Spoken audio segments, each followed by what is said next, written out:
Es la primera vez que doy una plática en la Facultad de Ciencias, que casi podría decir que es como mi segunda facultad, porque cuando era yo estudiante me la pasaba en la cafetería de la Facultad de Ciencias. Y esto se debe a que el grupo de la prepa estaba conformado por la mitad eran compañeros que se fueron a Ciencias Químicas, se llamaba así entonces, ¿no? Todavía no era facultad, ¿no? Y la otra mitad se vinieron a la Facultad de Ciencias y éramos nada más como 6, entre ellos tu papá, que nos venimos a la Facultad de Ingeniería, ¿no? Entonces, la mitad de nuestros compañeros, por así decirlo, eran alumnos de la Facultad de Ciencias, básicamente de física, ¿no? Algunos de matemáticas, ¿no? Los otros eran de química. Y entonces íbamos ahí porque algunos teníamos novias en la facultad. Y al café, porque era muy agradable el café, la biblioteca y todo eso, ¿no? Entonces son un poquito de recordar momentos anteriores. Y esto en el contexto del tema del Congreso Metropolitano, porque haciendo un poquito de memoria así medio histórica, yo me doy cuenta que las matemáticas es un tema de la mayor relevancia que desafortunadamente, no todos los ciudadanos han tenido la oportunidad de aprenderla en sus diferentes estilos, niveles, conceptos, etcétera, ¿no? Yo creo que si los jóvenes supieran más matemáticas, se mejoraría mucho la sociedad, ¿no? Y hay sociedades, por cierto, la de Japón, que a las matemáticas le dan una importancia fundamental. El alumno tiene que ver matemáticas, mucho, bien entendidas, y música, ¿no? Que está ligada, ¿no?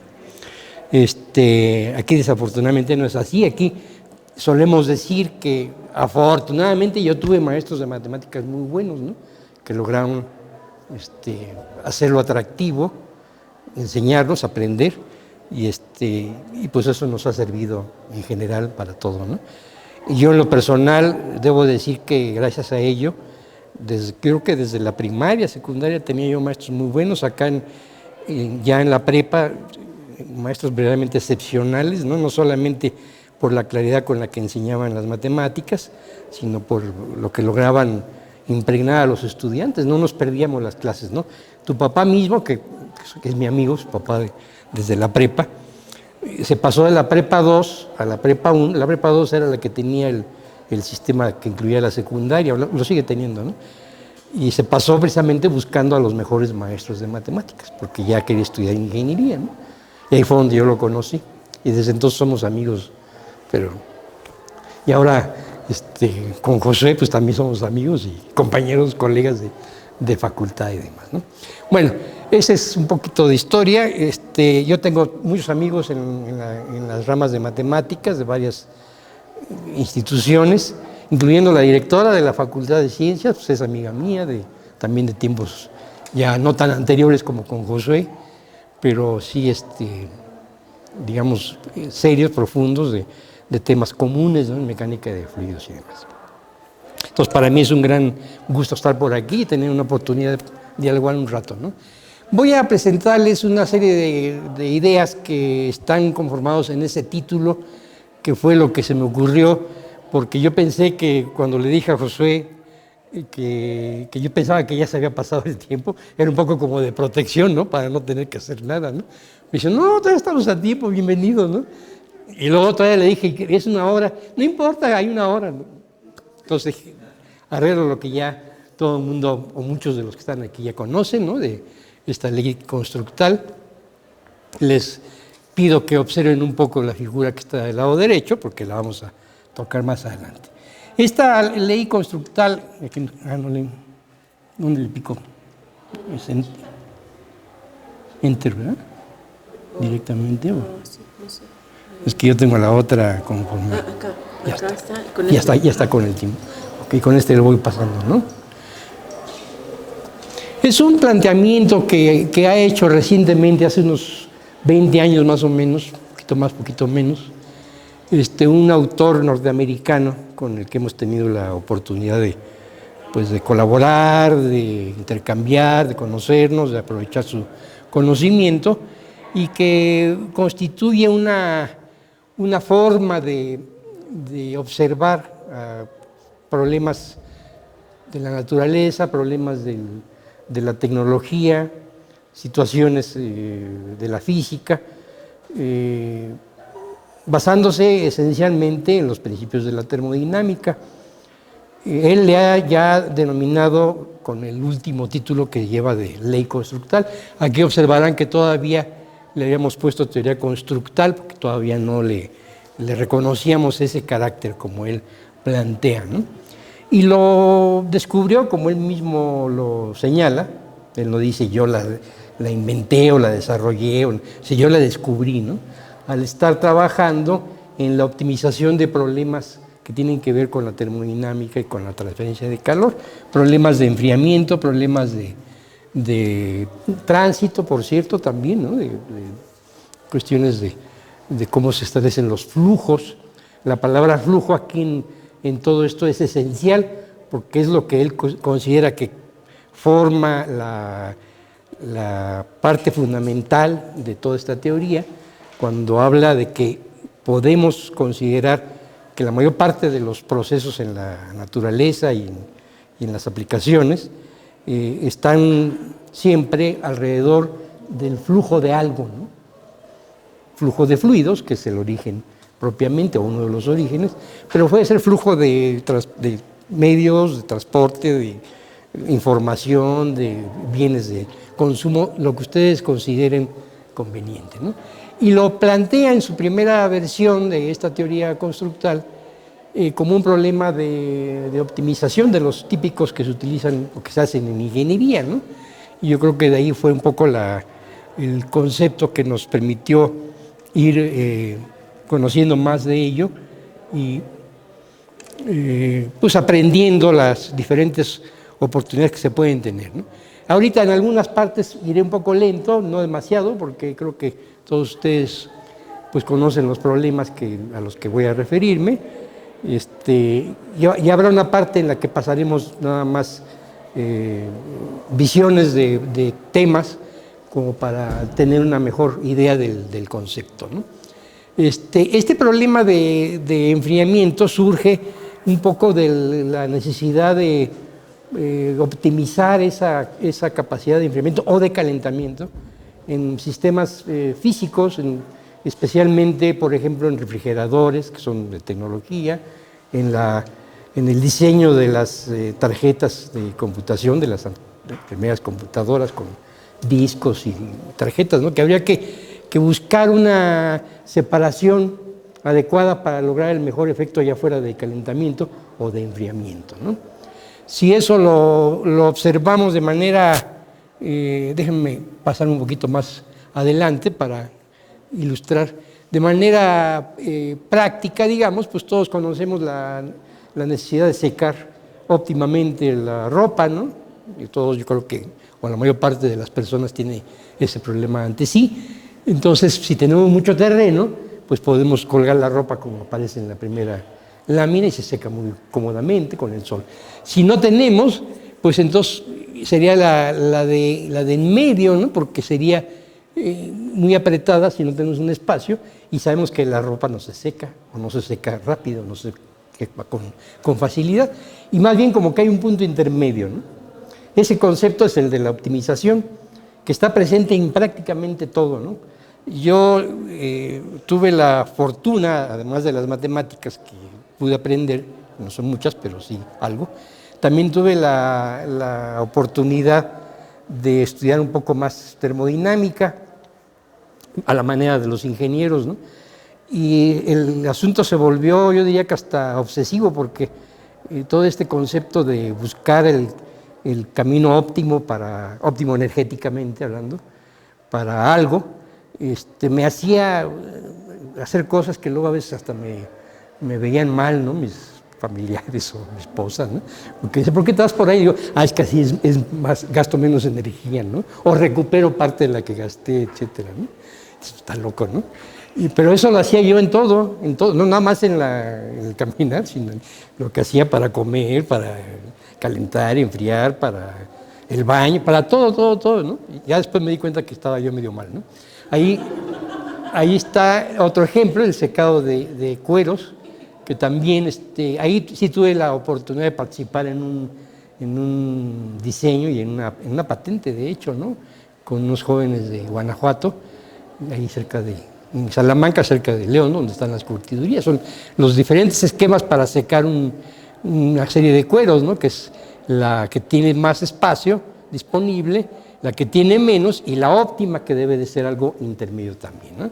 Entonces, con ese concepto, y además hay otros ejemplos, déjenme más regresar rápidamente, ahí está, ustedes reconocerán seguramente el flujo de un fluido con viscosidad, cómo se hace pasar a través de aquí no sé por qué no están viéndose las imágenes, no sé si alguien me puede ayudar, porque no veo, y por eso estoy haciendo así espacios, ¿no? Si se puede hacer rápido que se vean. Claro, no sé, es que no tengo idea. ¿No? No. Bueno, pues no se podrá agrandar esto. Como este. Es que como este modo nunca lo he usado, no sé, por eso no. Y sí está puesto como... Porque lo que podemos hacer es poner el PDF. El PDF, sí, bueno, yo quería básicamente, pero ya en el PDF no se ve el anterior, ¿o sí? El PDF. Sí. Es que me queda muy chiquito esta. Sí, yo sé. Y así me queda muy grande y de lado, ¿no? Sí, lo sé. Bueno, yo digo que le sigamos, ¿no? Total, sí. Entonces ahí está el flujo a través de una serie de placas, las más oscuras, paralelas, que simulan, por ejemplo, la ropa o los cueros o lo que sea, ¿no? O las tarjetas de una computadora o los elementos de un refrigerador, ¿no? Y entonces ahí tenemos diferentes posibilidades. Si están muy juntas las placas, pues el fluido no se aprovecha como debe de ser. Si están muy separadas, tampoco. Entonces hay un punto intermedio que tiene que ver con el desarrollo de las zonas de capa límite y todo eso, ¿no? Entonces hay si se ven en el diagrama del medio, la figura de medio de las tres inferiores es la que resulta mejor para esa capacidad de enfriamiento, ¿no? Y ya puesto en el contexto de varias placas, pues es la que permite establecer cuál es el número de placas óptimo para una determinada tarea de enfriamiento o de calentamiento. Ese es el problema térmico, vamos a decir, ¿no? Entonces, para ello se puede modelar, ahí entre la matemática y la física, con el flujo viscoso que pasa a través de esas placas y sus diferentes maneras de representarlo matemáticamente, ¿no? Dependiendo precisamente del régimen que se tenga ahí, ¿no? Ahí entraríamos en detalles como el número de Reynolds, la separación de las placas, etcétera, ¿no? Más adelante viene esa consideración, ¿no? Este es un ejemplo en la naturaleza que es conocido, está inclusive publicado, de las abejas en una colmena, como dependiendo de las temperaturas que se tengan en el exterior, pues se agrupan más cercanamente o más abiertamente para tener diferentes oportunidades de temperatura y de enfriamiento, calentamiento, ¿no?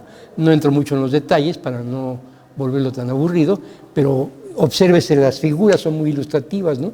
Inclusive las fotografías de arriba están también tipificadas con temperaturas y con separaciones por parte de este investigador, de tal manera que se puede saber, se puede constatar ese comportamiento de manera objetiva, ¿no? Inclusive también cierran sus espacios para poder lograr el efecto deseado. Se supone que los pingüinos, que de ellos no se sabe mucho porque pues, cuesta un poco de trabajo estudiarlos, ¿no? Pero tienen algo parecido en su vida temporal, ya que se van a alimentarse al mar y luego regresan y cuidan el huevo y el cachorro y todo eso, ¿no? O el polluelo, mejor dicho, ¿no? Y luego también se sabe que van girando a lo largo de la época, ¿no? Son efectos que van en la línea de lo que estamos tratando de mostrar aquí, ¿no? Bueno, ahí está el análisis muy someramente de las placas. Aquí están puestas de manera vertical, son las negras de la izquierda, en una cierta proporción. Esas dimensiones, la altura y el ancho, son las que van a a usarse para buscar el óptimo de una función objetivo que es el disipar, en este caso disipar calor generado en las placas electrónicamente, lo más que se pueda, ¿no? Y entonces eso nos va a servir como una medida. Desafortunadamente no tengo muy claras las ecuaciones. Les voy a decir por qué. Uno, porque no las he encontrado en los libros del autor de la teoría.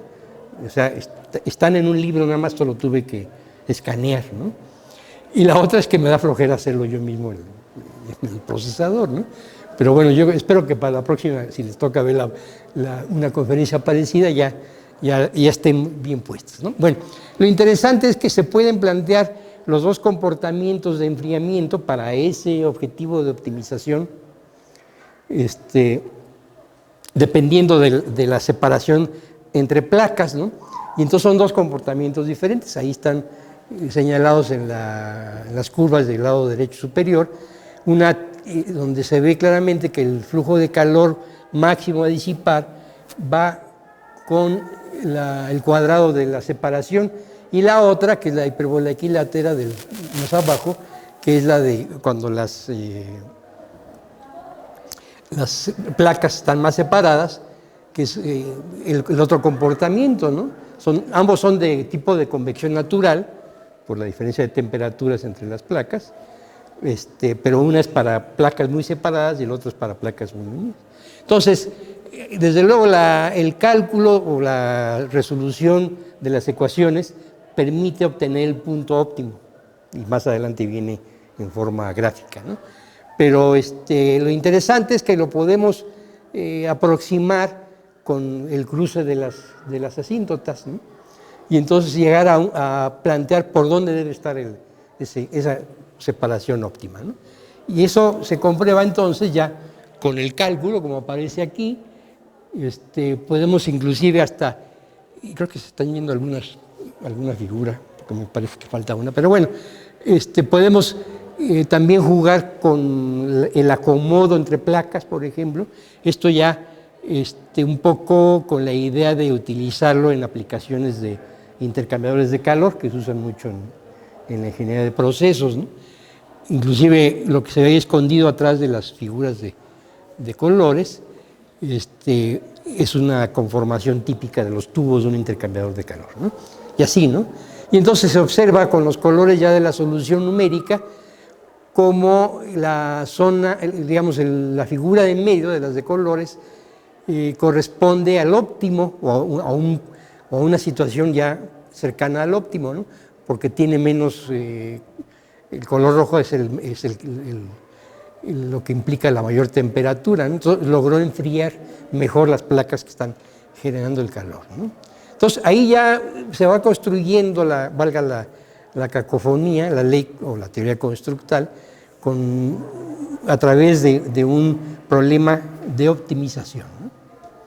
Aquí es más de lo mismo para otro sistema, ya no son placas con convección natural, ni son tubos, son elementos que pueden ser típicos de otra aproximación o de otra representación típica en ingeniería, ¿no? En otro contexto, pero parecido al final de cuentas, porque se trata nuevamente de un problema de optimización, es que se le denomina el flujo de un volumen, una cavidad, por ejemplo, a una zona o a un punto, digamos, de dicha cavidad, ¿no? O al revés, de un punto a un volumen. Entonces ahí, eso que está ahí representa, por ejemplo, una placa que puede ser igual, una placa que genere calor por efecto eléctrico, y que interesa saber cómo le hacemos para lograr la mejor extracción por el punto del lado izquierdo, el origen, digamos, con la flecha gorda. Buscándolo como un problema de optimización, se trata de jugar con el medio de color claro que forma el total de la placa y sus propiedades, su dimensión tanto longitudinal como transversal, y lo mismo, sus propiedades de conducción, ¿no? Conductividad, etcétera. Y lo mismo con el material de color gris que conforma propiamente una especie de espina, le llamamos nosotros en ingeniería, o de espada o de aleta, ¿no? Como de aleta de enfriamiento, ¿no? Y entonces, jugando con ellas y jugando con el total de las dimensiones, es posible establecer realmente con ecuaciones no muy complicadas cuál sería la relación o la forma óptima de lograr ese enfriamiento.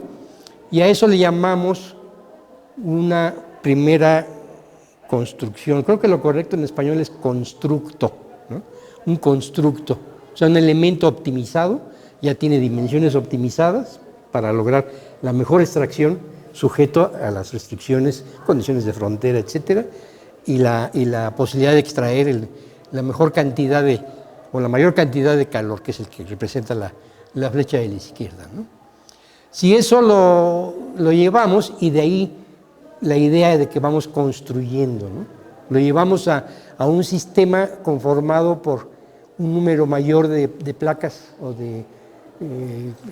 digamos, paralelogramos idénticos, y hacemos el mismo ejercicio de optimizar y de jugar con las dimensiones, todo eso, vamos construyendo. El primero que está ahí arriba, pues está formado por placas como la optimizada anterior. Luego el del medio está formado por elementos óptimos, ya como el superior. Y finalmente los de hasta abajo, primero el de la izquierda y luego el de la derecha, son los óptimos a su vez de las conformaciones anteriores, ¿no? Y entonces nuestro autor ahí fue donde dijo, aquí esto se parece como a un árbol, ¿no?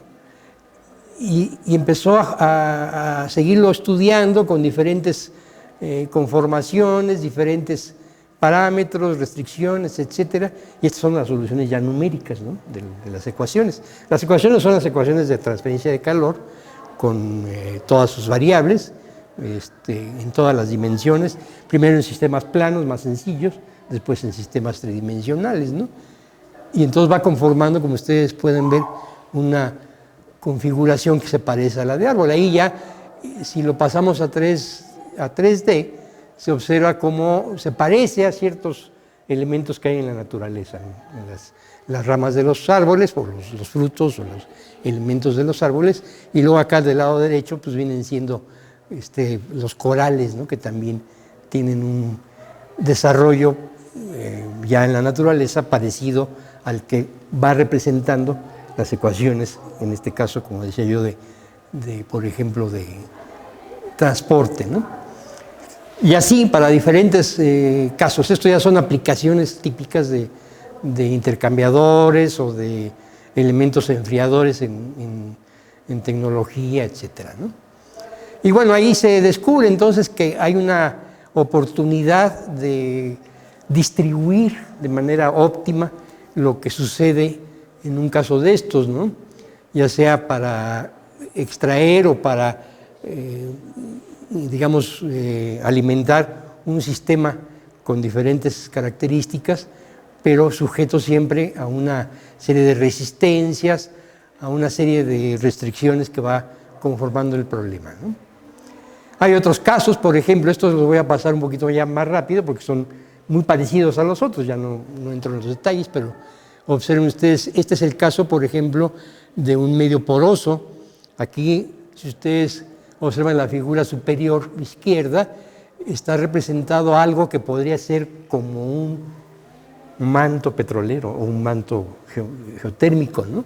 Queremos extraer una cierta cantidad de material o de masa, M punto, o también podemos querer inyectarlo, y tenemos la posibilidad de considerar áreas con diferentes formas, podemos incluir elementos cada vez más complejos, diríamos, sujeto a diferentes propiedades o con diferentes propiedades.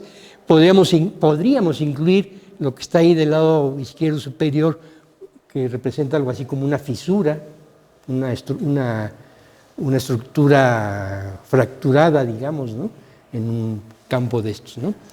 Etcétera, ¿no? Entonces, aquí lo que es diferente de los que vimos anteriormente, pero diferente nada más en el concepto, en las variables, pero las ecuaciones son muy parecidas, ¿no? Que son las ecuaciones para medios porosos en este caso. Y del lado derecho ya están ahí algunas de las pero sí, no se ve. Está como parte esencial de todo esto la ley de Darcy-Weisbach, ¿no? Que es para los medios porosos. El concepto es el mismo, se va optimizando, se va calculando con las restricciones del problema. Le puse el color azul nada más para que se vea que es un problema diferente, pero es la misma secuencia de optimización. Este otro, por ejemplo, son ecuaciones parecidas, pero se trata de ahora de un sistema donde cae agua, digamos, como una especie de modelo básico de una cuenca hidrológica, ¿no?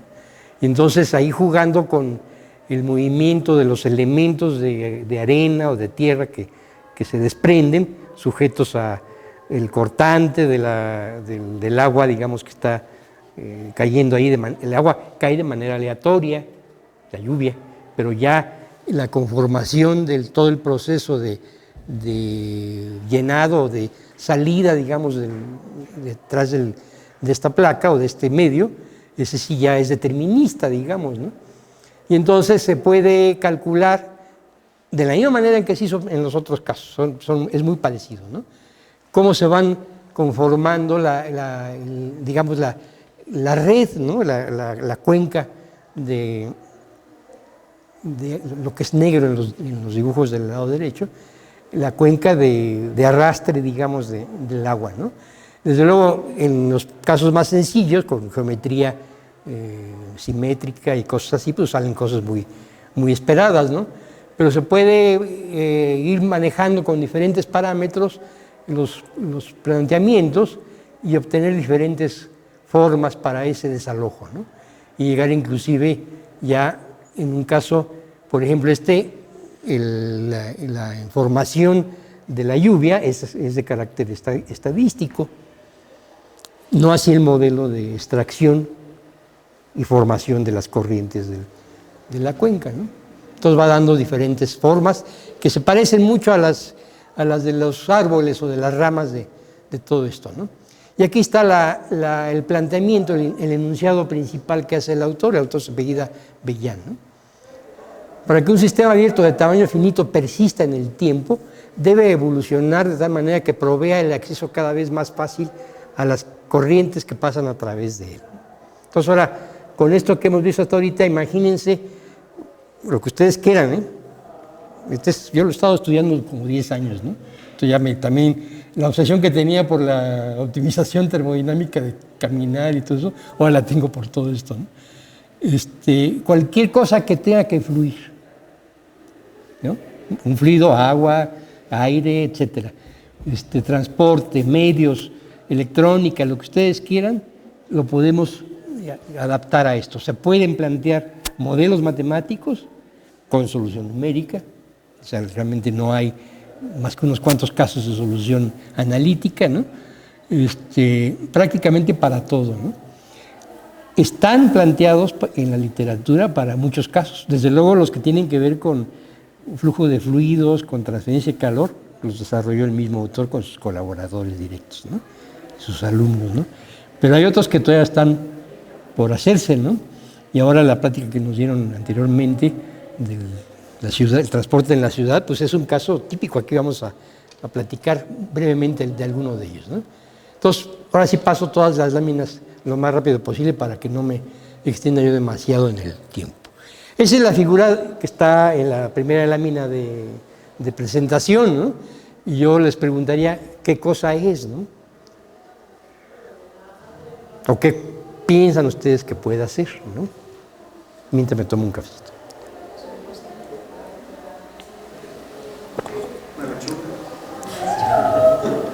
Es como una lechuga, ¿sí? Y la lechuga, de hecho, también tiene la misma descripción, digamos, ¿no? Ríos, ya se acercan por ahí. Bueno, eso que está ahí es una impresión geológica del drenaje, digamos, del río Colorado. allá por en Sonora, ¿no? Ya muy pegado a Mexicali, ¿no? Eso es geológico, que está impreso en la roca, ¿no? O sea, se puede tomar, son fotos de, pues no sé si de avión o de satélite, ¿no? Y es como quedó, ¿no? El agua que había ahí, de esa parte del Mar de Cortés, cuando de alguna manera bajó, en tiempos geológicos, ¿no? Dejó esa huella, ¿no? Aquí hay, de ellas algunas ya son de tipo artístico, ¿no? Creo que las de abajo, pero las dos de arriba, esas sí son reales, ¿no? Y nomás coloreadas, ¿no? Es más, ahí se ve la costa, ¿no? De esa zona donde está ese árbol de drenaje, ¿no? Y este otro,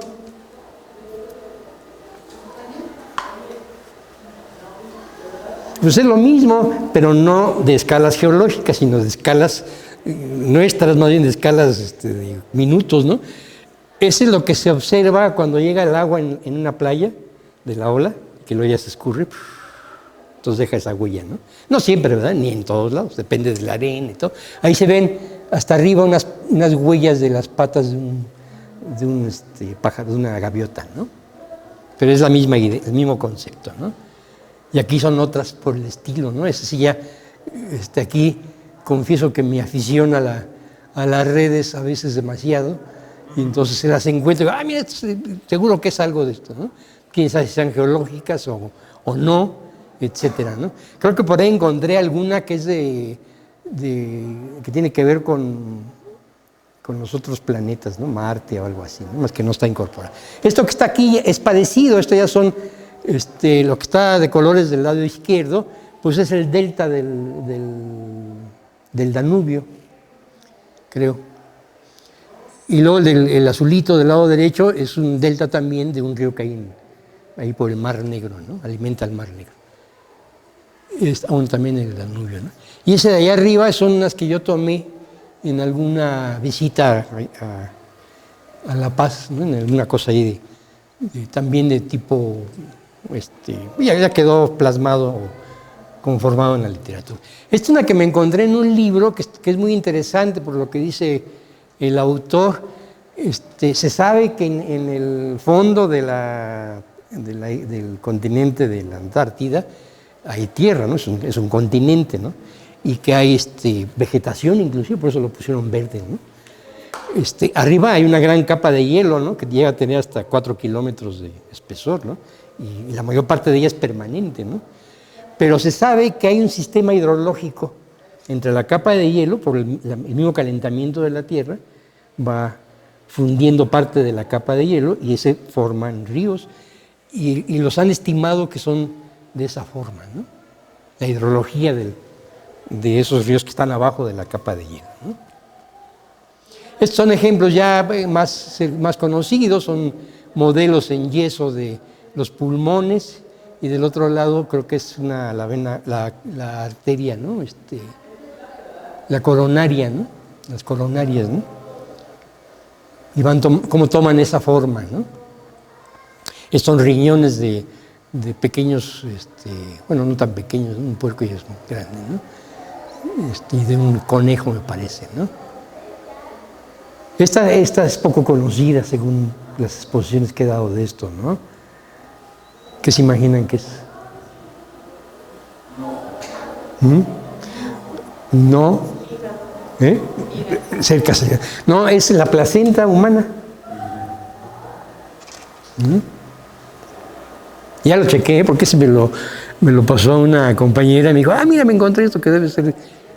Y ya chequé que efectivamente es una placenta. Aquí ya son formas tridimensionales que vale la pena siempre considerar, todo lo mismo, porque son los modelos que sirven para la circulación tanto en cuestiones de vegetales como en cuestiones del corazón y todo eso, ¿no? Ustedes saben que siempre una arteria va acompañada de una vena, ¿no? Bueno, yo creo que todo el mundo lo sabe, o más o menos todo el mundo. Lo que no saben, una de las razones, que esa sí es de nuestra especialidad, ¿no? que una precalienta a la otra. Es un sistema que se llama en ingeniería de recuperación o regeneración, ¿no? Bueno, esas son las uvas, la planta de las uvas, la vid, cómo tienen estas formas.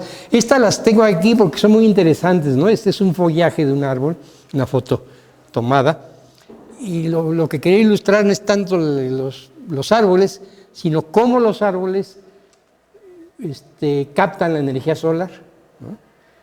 No sé si ustedes se han preguntado por qué las plantas, los árboles tienen esa forma, el follaje, ¿no? ¿Por qué hay follaje? ¿Por qué no simplemente es horizontal, ¿no? Lo que pasa es que hay una radiación que es directa y una radiación que es difusa, ¿no?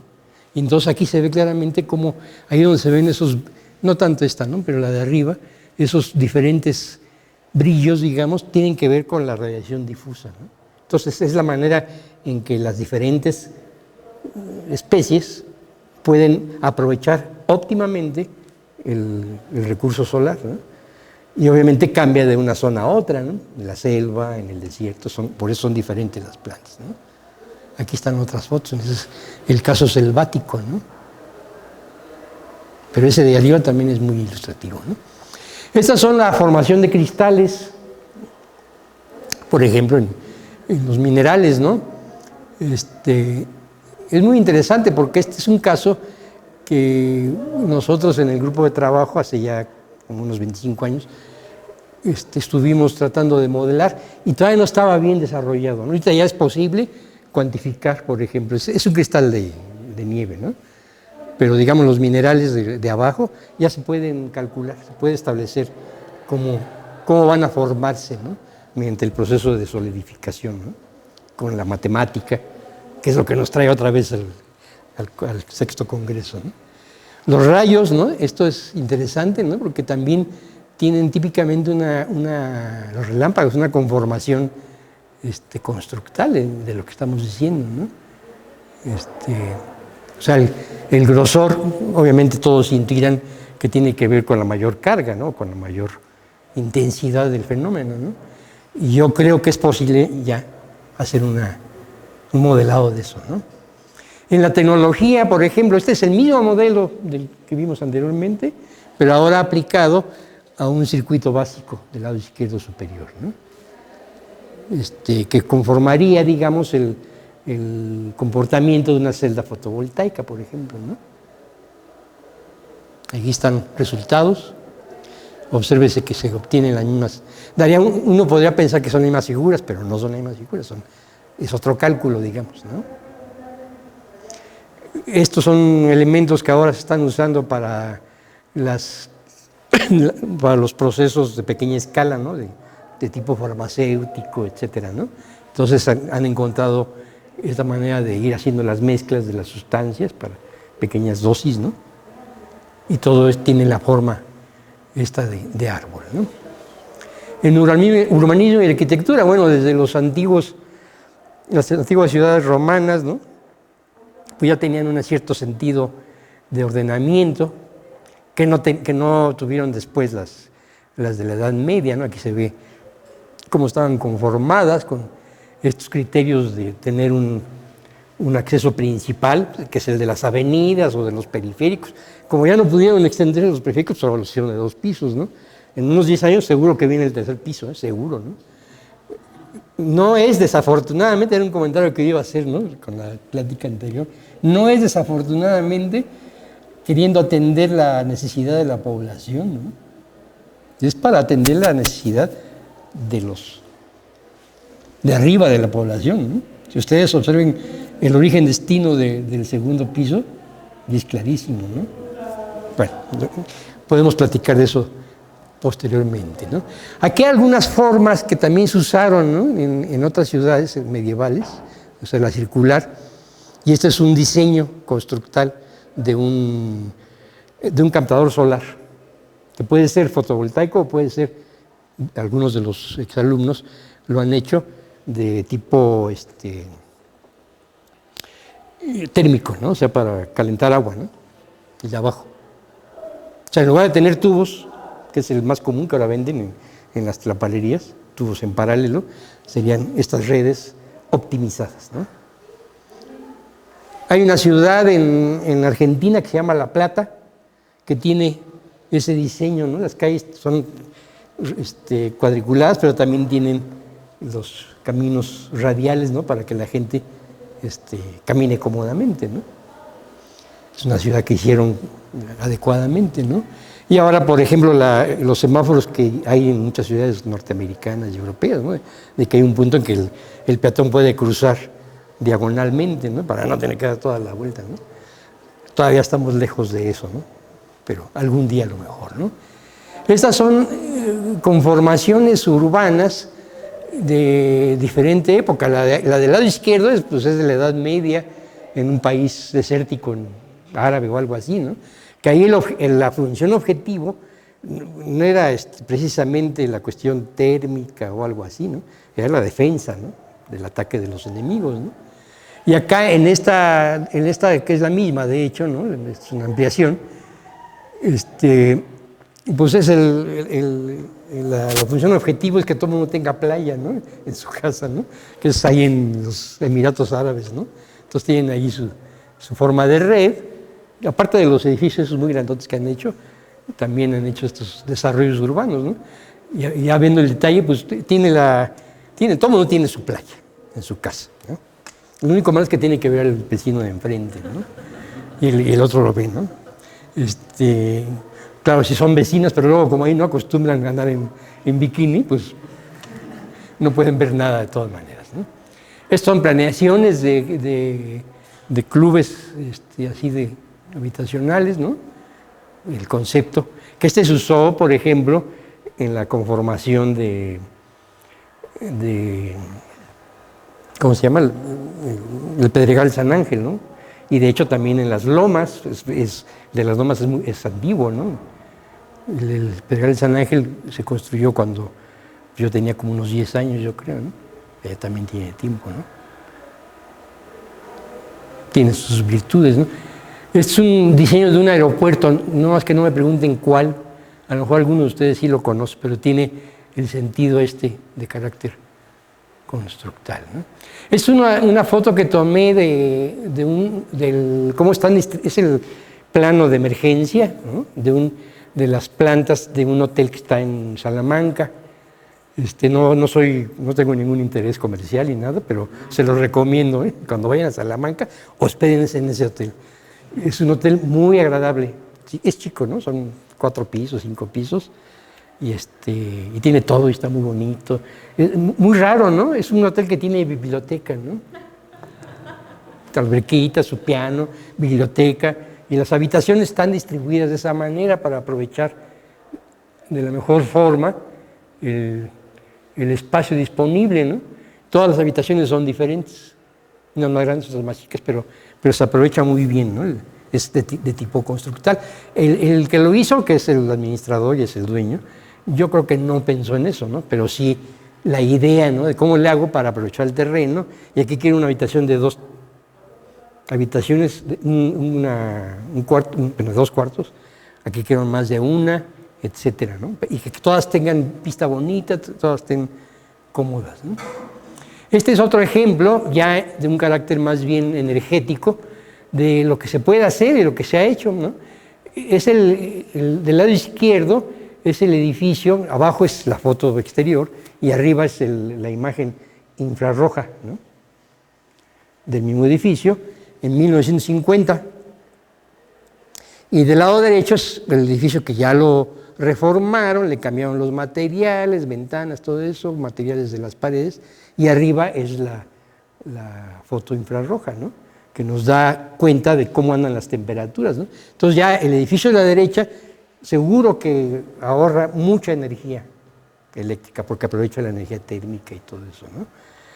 Aquí me acuerdo que lo preparamos para una plática que hubo con los arquitectos, ¿no? Que tienen todas estas ideas. Y es muy interesante, ya en Europa no solamente se habla de reducir el impacto ambiental y todo esto con la energía, ¿no? Asociada a los edificios. No solamente se habla de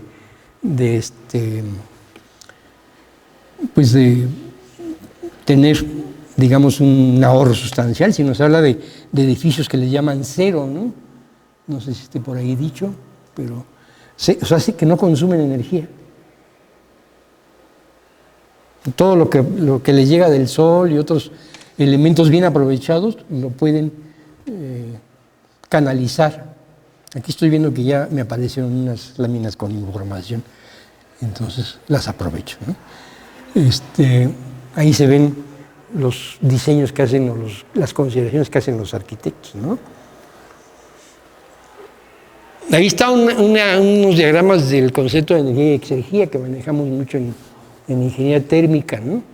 Yo creo que los más claros son los dos de arriba, ¿no?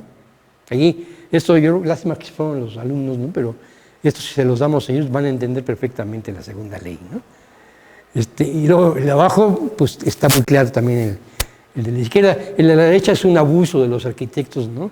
Porque yo creo que como siempre los ingenieros andan haciendo burla de los arquitectos, dijeron, no, vamos a hacer burla de los ingenieros, ¿no? Aquí más ejemplos de la cuestión solar en los edificios, ¿no? Yo estoy por cambiarme, creo que antes de que termine el año, a un nuevo edificio, y nos prometieron que van a tener elementos como esos, a ver si es cierto, ¿no? Aquí todo esto del sombreado, que esto por cierto nos lo enseñó el papá del alumno que les estaba yo comentando, ¿no? Es que resulta que los dos son profesores allá en la facultad, y les estaba yo comentando que hay un joven que es hijo de un amigo mío, que fue mi alumno, por cierto, ¿no? Él también. Y ahora fue alumno de ustedes dos, pero no les dije quién es para que no haya ningún favoritismo ni nada por el estilo, ¿no? Bueno, aquí están ya diferentes consideraciones de lo que es el sombreado, que va obviamente en beneficio del aprovechamiento solar, ¿no? Entonces aquí ya casi yéndonos hacia el final de la plática, una especie de listado de todas las formas de árbol, que es lo que resulta de esos conceptos de optimización típicos que hay en ingeniería, ¿no? Algunas de ellas, por ejemplo, el enfriamiento de las computadoras, posiblemente los deltas y cuencas de los ríos en una buena medida, ¿no? Los cristales dendríticos, tal vez cosas de transporte y de redes de comunicación ya están modelados matemáticamente, ¿no? O sea, ya hay ecuaciones basadas en la física, criterios de optimización, consideraciones de diferente nivel de todo el problema físico y solución de las matemáticas que eso implica, algunas veces con algún sustento experimental para completar el asunto o una comprobación, muy pocos con modelos analíticos, yo creo que casi todos son modelos matemáticos y luego su solución numérica, que obviamente con el advenimiento de los elementos de ahora, pues cada vez se pueden hacer mejor, ¿no? Pero hay muchas cosas que todavía no están, ¿eh? Por ejemplo, las colonias bacterianas, creo que ya hay algo también por ahí. Las redes económicas, a mí se me hace que es un candidato importante que Enrique y yo estábamos platicando el otro día, en otro contexto. Los tejidos vascularizados también, yo creo que se está avanzando, ¿no? Ahora en la bioingeniería, biomedicina, biofisiología, no sé cómo se le puede llamar. Y habrá otros que todavía ni siquiera pensamos que puedan tener, ¿no? Pero si ustedes ven la lista y el etcétera, pues pueden pensar que hay más oportunidades, ¿no?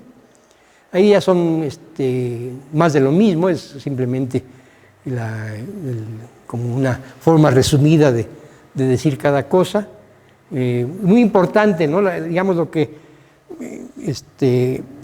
se tiene siempre como un punto importante, o se debería tener, ¿no? Desafortunadamente no siempre se tiene, en el caso de la ingeniería como una profesión, ¿no? Es que siempre hay que buscar costo mínimo, beneficio, etcétera, ¿no? Eso es muy importante, ¿no? Hay desde luego muy buenos ingenieros que así lo tienen contemplado, hay otros que lo tienen contemplado pero no lo tienen desarrollado. Hay, hay muy buenos físicos en nuestros medios, en los profesores de la Facultad de Ingeniería, que se convirtieron en ingenieros y son muy buenos, ¿no? Federico Méndez, ¿no? Enrique Guzmán aquí presente, ¿no? Bueno, y tenemos también a nuestro amigo Tavo, que siempre, yo creo que pudo balancear muy bien las dos cosas, ¿no? Porque él es ingeniero químico de origen, ¿no? Y después se hizo matemático y luego después se hizo geofísico, ¿no? Y matemático más, ¿no? Tengo otro ejemplo que iba a comentar, es mi tío, un tío que fue famoso, Eli de Gortari, porque fue un desarrollador de la lógica, ¿no?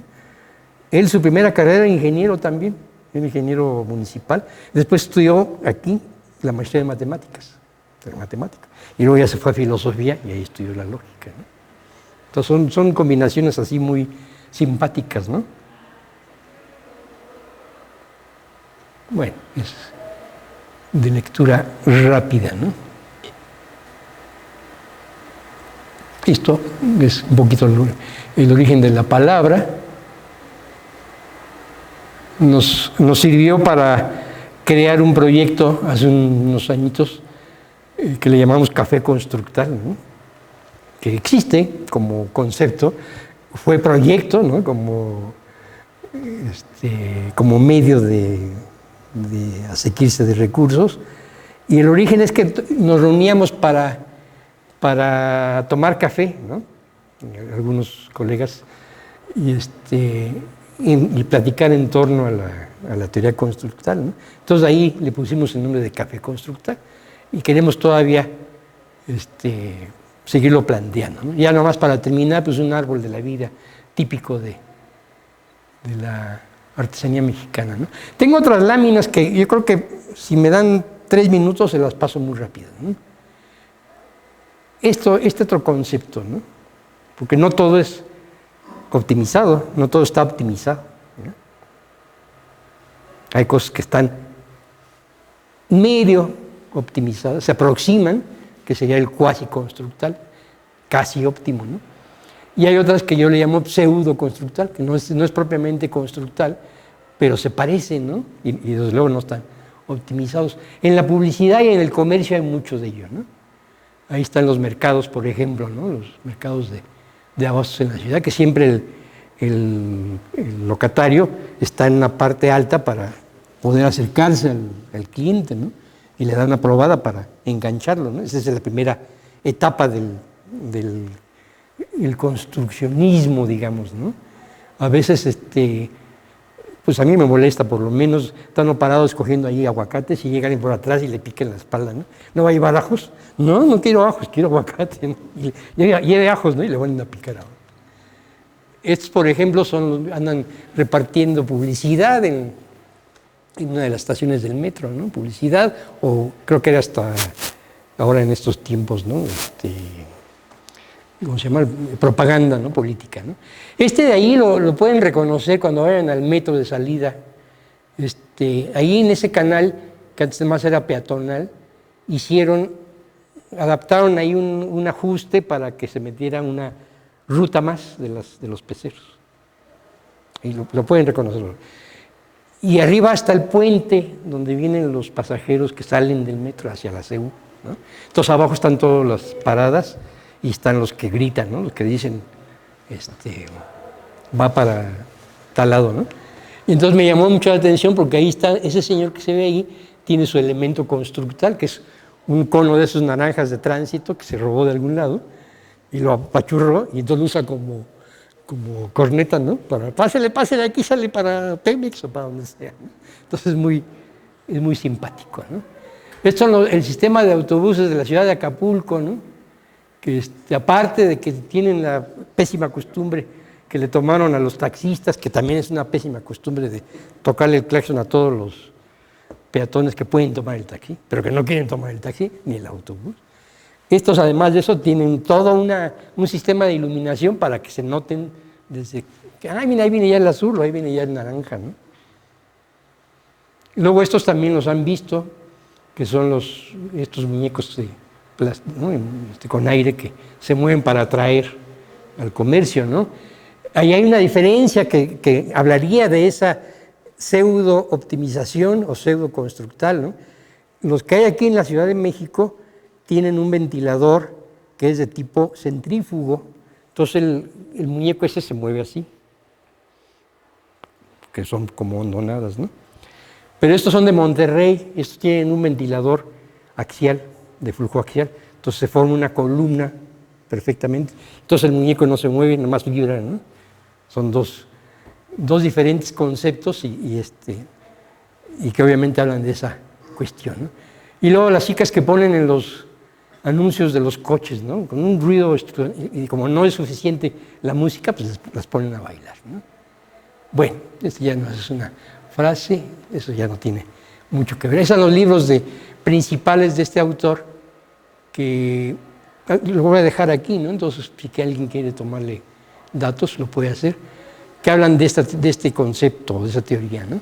El primero, que es el de la izquierda, arriba, es un libro de transferencia de calor y de mecánica de fluidos, propiamente para físicos, para ingenieros, para matemáticos, ¿no? Todo es mucha matemática, mucha descripción, etcétera, ¿no?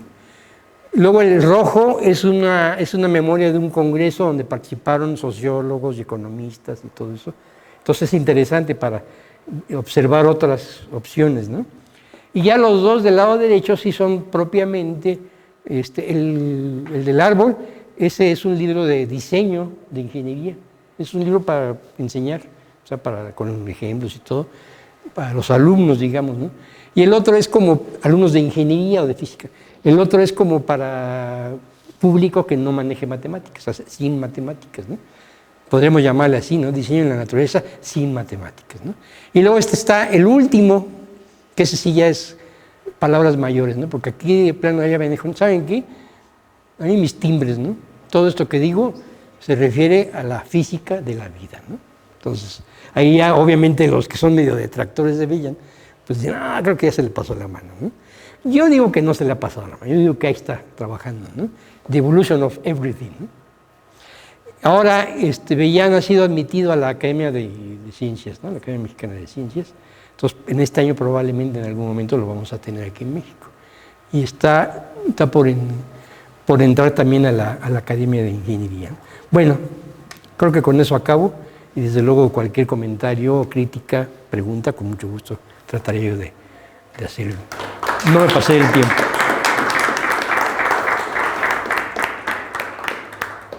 Muchas gracias. No sé si hay alguna pregunta. Bueno, parece que muchas de las cosas que hiciste tienen la estructura fractal. Esa es una de las preguntas obligadas, ¿no? Que Mandelbrot en los 70 define la primera definición que da en los 75 de la estructura fractal y el fractal, ¿no? Y después él también dice que se puede usar en carreteras, edificios y lo tachan de loco en el momento, ¿no? Pero ahora parece que después de muerto se le está dando la razón. Sí y no. ¿Se puede usar? Sí y no. Sí, por lo que acabas de decir, y no porque la teoría fractal realmente es una forma descriptiva de cosas que se observan en la naturaleza y que se pueden aplicar a otras cosas, ¿no? Pero es descriptivo.